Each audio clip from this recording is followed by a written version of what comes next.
বঙ্কিমদাও শ্রদ্ধাসুলভ, সিনিয়রকে এল্ডার ব্রাদারকে বলতেই পারে।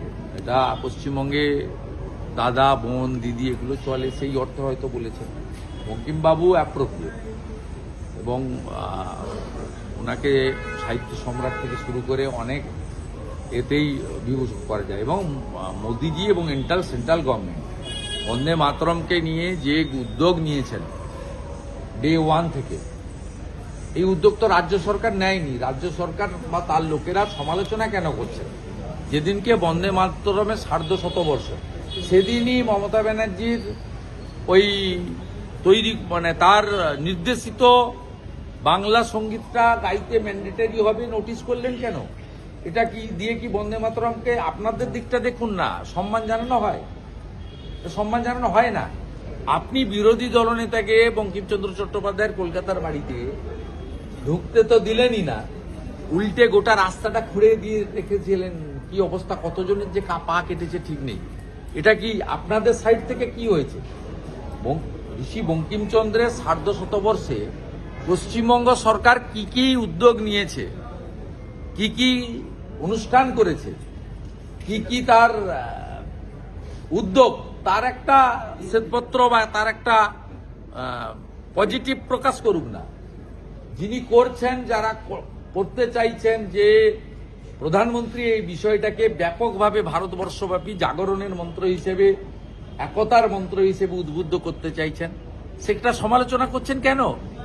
এই আমাদের রাজ্যের লোককে অ্যারেস্ট করার, পুলিশকে বলা রইলো অন্য রাজ্য থেকে কেউ এসে যেন আমাদের রাজ্য থেকে অ্যারেস্ট না করে। এটা আপনাদের দায়িত্ব। ক্রিমিনালকে অ্যারেস্ট করতে হলে রাজ্য সরকারের সঙ্গে কথা বলুন। আইন প্রত্যেকটা পুলিশ জানে। আগে সিআরপিসি আইপিসি ছিল, এখন বিএনএস আছে। তো মুখ্যমন্ত্রী নিজে কি পুলিশ বলেছেন, কোন তদন্তকারী সংস্থা বলেছেন, ওনাকে ঠিক করে জানতে হবে। একটা হচ্ছে অন্য রাজ্যের পুলিশ এই রাজ্যে তদন্ত তল্লাশি গ্রেপ্তার করতে এলে লোকাল পিএসকে ইন্টিমেশন দিতে হয়, এটা করে। অথচ এই রাজ্যের সরকার সহযোগিতা করে না। সিবিআইকে কোনো কেস এখানে রেজিস্টার করে তদন্তভার নিতে গেলে রাজ্য সরকারের রেকমেন্ডেশন লাগে অথবা কোর্টের অর্ডারে হয়।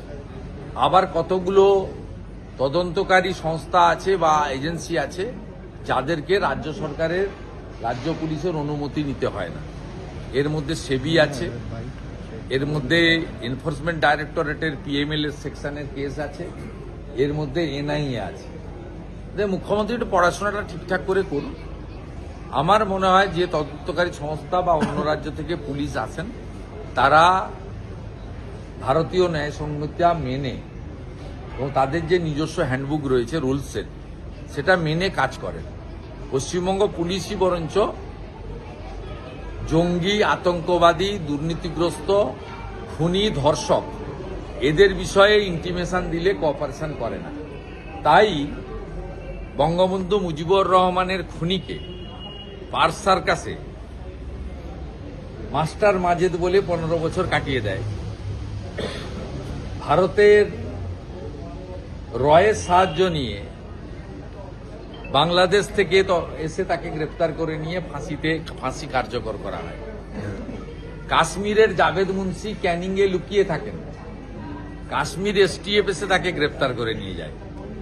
আনসারুল বাংলার দাগি খুনি জঙ্গি সাদ শেখ মুর্শিদাবাদের হরিহর পাড়ায় মাদ্রাসা খুলে 1.5 বছর ধরে 3 বার তৃণমূলকে ভোট দিয়ে পঠন পাঠন করতে পারেন, তাকে গ্রেপ্তার করার জন্য আসামের পুলিশকে আসতে হয়।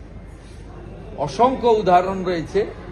পশ্চিমবঙ্গ জঙ্গিদের আঁতুড়ঘর করে তৈরি করেছেন মমতা বন্দ্যোপাধ্যায়, এবং বর্ডারে ফেন্সিং না দিতে দিয়ে জামাত, হেফাজত, মৌলবাদীদের ঘাঁটিতে পরিণত করেছেন পশ্চিমবঙ্গকে।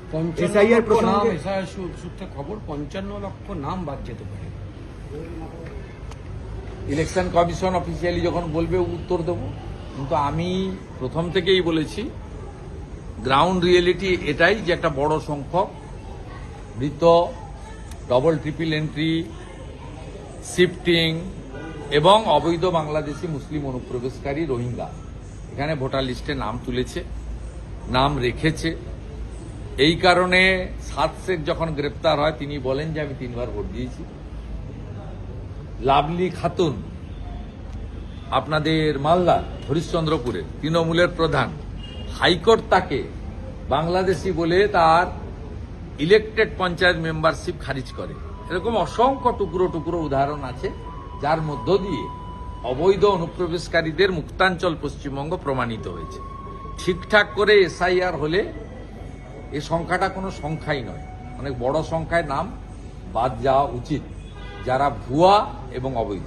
এসআইআর প্রসঙ্গে মুখ্যমন্ত্রী বলছেন যে হিয়ারিং শুরু হলে যাবেন, কাগজপত্র নিয়ে যাবেন, আপনাদের কাগজের অসুবিধা থাকলে সেই কাগজ নিয়ে যাবেন, কাগজের অসুবিধা থাকলে সেই কাগজ নিয়ে যাবেন, মানে অন্য কোনো কাগজ বা বিকল্প কোনো কাগজ যে অসুবিধা আছে যে ভারতীয় তো যদি লিঙ্ক নিয়ে যান নাম উঠে যাবে, তো ভারতীয় নাম উঠে যাবে, কিন্তু বাংলাদেশের মুসলমানরা কি কাগজ নিয়ে যাবে?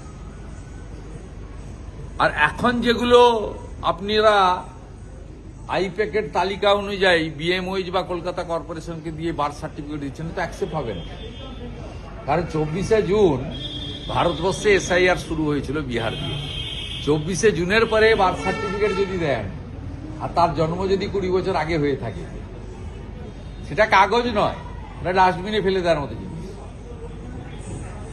বাংলাদেশি মুসলমান অনুপ্রবেশকারীদের বাঁচাবেন কি করে? বাঁচানোর কোনো রাস্তা নেই। আমরাও জেগে আছি। কোনো বৈধ ভোটারের নাম যদি না থাকে 6 নম্বরে আবেদন করবেন, সে তৃণমূল হোক বিজেপি হোক, কোনো সমস্যা নেই। তিনি হিন্দু হন আর মুসলমান হন। কোনো মৃত ভোটার যদি আইপ্যাকের বুদ্ধিতে বিএলওরা লিখে দেয় তার নাম বিজেপি কাটাবে, 7 নম্বর ফর্ম জমা দিব। আমরা 13,25,000 ডবল ট্রিপল এন্ট্রি আমরা বের করে জমা দিয়েছি। অনেক সংবাদ মাধ্যম বিজেপিকে দেখতে পায় না। বিজেপি 13,25,000 দিয়ে এসছে, যার 6.5 লক্ষ নাম বাদ গেছে ইতিমধ্যে। হাফ একটা নাম আছে, একটা নাম বাদ গেছে, ডবল ট্রিপল এন্ট্রি। আর স্থানান্তরের 8 নম্বর ফর্ম, যেমন এই ভবানীপুর বিধানসভায় আমি দাঁড়িয়ে আছি, এখানকারই কিছু বিহারের ভোটারকে তারা এখানে নাম ছিল চমকেছে, তারা বিএলও ফর্ম ফিল আপ করেনি। আমরা তাদেরকে দিয়ে 8 নম্বর ফর্ম দেওয়াবো এবং তাদের বিহারের যে ভোটের লিঙ্ক, সেই ভোটার লিস্টের কপি আমাদের কাছে আছে, আমরা দিয়ে দেবো। এরকম থাকলে করবেন। কিন্তু বাংলাদেশি মুসলিম অনুপ্রবেশকারীদের মমতা ব্যানার্জির ফ্যাক্টরি থেকে যতই 2 নম্বরই কাগজ বের করুন না কেন, সেই কাগজ অ্যাকসেপ্টেড হবে না। ইলেকশন কমিশনের গাইডলাইনের সঙ্গে মেকআপ হচ্ছে, তারা ভারতীয় হতে পারে না। কেন্দ্রীয় সংস্কৃতির মন্ত্রী রাজেন্দ্র সিং শেখাওয়াত আজকে বঙ্কিমচন্দ্র চট্টোপাধ্যায়ের নাম কখনো বঙ্কিম দাস চট্টোপাধ্যায়, কখনো বঙ্কিমদা বলেছেন, তাই নিয়ে এটা বাঙালি অস্মিতার উপর আঘাত বলে মনে করছে তৃণমূল কংগ্রেস। না, আমি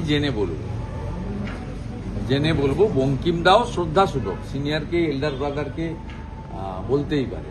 এটা পশ্চিমবঙ্গে দাদা বোন দিদি এগুলো চলে, সেই অর্থে হয়তো বলেছেন। বঙ্কিমবাবু অ্যাপ্রোপ্রিয়েট, এবং ওনাকে সাহিত্য সম্রাট থেকে শুরু করে অনেক এতেই বিবেচনা করা যায়। এবং মোদিজি এবং সেন্ট্রাল গভর্নমেন্ট বন্দে মাতরমকে নিয়ে যে উদ্যোগ নিয়েছেন ডে 1 থেকে, এই উদ্যোগ তো রাজ্য সরকার নেয়নি। রাজ্য সরকার বা তার লোকেরা সমালোচনা কেন করছেন? যেদিনকে বন্দে মাতরমের 150 সেদিনই মমতা ব্যানার্জির ওই তৈরি তার নির্দেশিত বাংলা সঙ্গীতটা গাইতে ম্যান্ডেটরি হবে নোটিশ করলেন কেন? এটা কি দিয়ে কি বন্দে মাতরমকে, আপনাদের দিকটা দেখুন না, সম্মান জানানো হয়? সম্মান জানানো হয় না। আপনি বিরোধী দলনেতাকে বঙ্কিমচন্দ্র চট্টোপাধ্যায়ের কলকাতার বাড়িতে ঢুকতে তো দিলেনই না, উল্টে গোটা রাস্তাটা খুঁড়ে দিয়ে রেখেছিলেন। কি অবস্থা, কতজনের যে পা কেটেছে ঠিক নেই। এটা কি আপনাদের সাইড থেকে কি হয়েছে? ঋষি বঙ্কিমচন্দ্রের 150 পশ্চিমবঙ্গ সরকার কি কি উদ্যোগ নিয়েছে, কি কি অনুষ্ঠান করেছে, কি কি তার উদ্যোগ, তার একটা শ্বেতপত্র বা তার একটা পজিটিভ প্রকাশ করুক না। যিনি করছেন, যারা করতে চাইছেন যে প্রধানমন্ত্রী এই বিষয়টাকে ব্যাপকভাবে ভারতবর্ষব্যাপী জাগরণের মন্ত্র হিসেবে, একতার মন্ত্র হিসেবে উদ্বুদ্ধ করতে চাইছেন, সেটা সমালোচনা করছেন কেন? আমি তো এমপি ছিলাম, নেতাজি সুভাষচন্দ্র বসুর মূর্তি কোথাও দিল্লিতে দেখতে পাইনি। আজকে কর্তব্য পথে বসিয়ে দিয়েছেন, আমি 3 দিন গত সপ্তাহে দিল্লি গিয়েও প্রণাম করে গেলাম, ওই রাস্তার পাশ দিয়ে যাচ্ছিলাম, মতিলাল নেহরু মার্গ যাচ্ছিলাম ইন্ডিয়া গেটের ওখান দিয়ে, কর্তব্য পথে ওনার মূর্তি দেখে এলাম।